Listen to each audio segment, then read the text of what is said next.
తాజాగా మరోసారి మంచు మనోజ్ దంపతులు గొప్ప మనసును చాటుకున్నారు. మౌనిక ప్రెగ్నెన్సీ ధరించిన తర్వాత తొలిసారిగా మనోజ్ దంపతులు రేణిగుంటలోని మానసిక వికలాంగుల క్షేత్రాన్ని సందర్శించారు. తాజాగా మరోసారి మంచు మనోజ్ దంపతులు గొప్ప మనసును చాటుకున్నారు. మౌనిక ప్రెగ్నెన్సీ ధరించిన తర్వాత తొలిసారిగా మనోజ్ దంపతులు రేణిగుంటలోని మానసిక వికలాంగుల క్షేత్రాన్ని సందర్శించారు.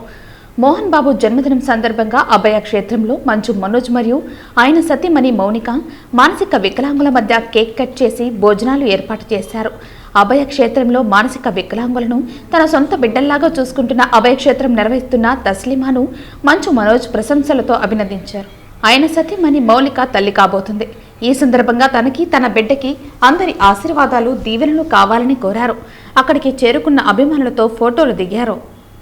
సందర్భంగా అలాగే ఏదైనా పండుగలు వచ్చినా ఇది వచ్చినా ఇక్కడ మాకు దేవుడు చిన్న ఒక హెల్ప్ చేసేదానికి ఒక ఆపర్చునిటీ ఇచ్చారు. అండ్ మాకు ఎంతో ఆనందం ఇక్కడికి వచ్చి ఇలాగ ఇంత గొప్పగా మేడం వచ్చేసి ఎన్నో సంవత్సరాలుగా ఆవిడ సొంత పిల్లల్లాగా సొంత తల్లిదండ్రులలాగా ప్రతి ఒక్కరిని వచ్చి ఇక్కడ చూసుకుంటున్నారు, ఫిజికలీ ఏబుల్డ్ వాళ్ళని. And really it's great thing.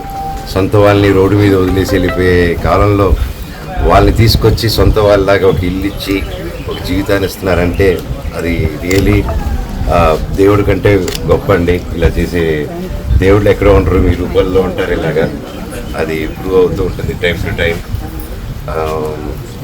ఇలా లోకంలో ఇంకా కొంచెం బ్యాలెన్స్ ఉందంటే లోకంలో ఒక మంచి వైపు అది మీలాంటి గొప్ప వాళ్ళ వల్ల అండి.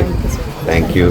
అండ్ ఎంతోమంది ఇది పూర్తిగా తీసుకొని ప్రతి ఒక్కరూ మీ ఎంత అవుతుందో మీ చుట్టుపక్కల ఉన్న వాళ్ళని ఆదుకుంటారని కోరుకుంటున్నాను. నా వల్ల అయింది నేను చేస్తున్నాను, మీ వల్ల అయింది కూడా మీరు అందరూ చేయాలని ఆ శివుడిని ప్రార్థిస్తున్నాను. అన్నింటికంటే ముఖ్యం ప్రతి సంవత్సరం నేను వస్తున్నాను.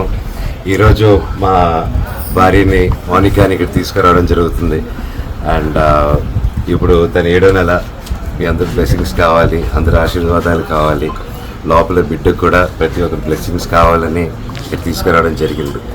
అండ్ నాన్నగారికి పుట్టినరోజు శుభాకాంక్షలు.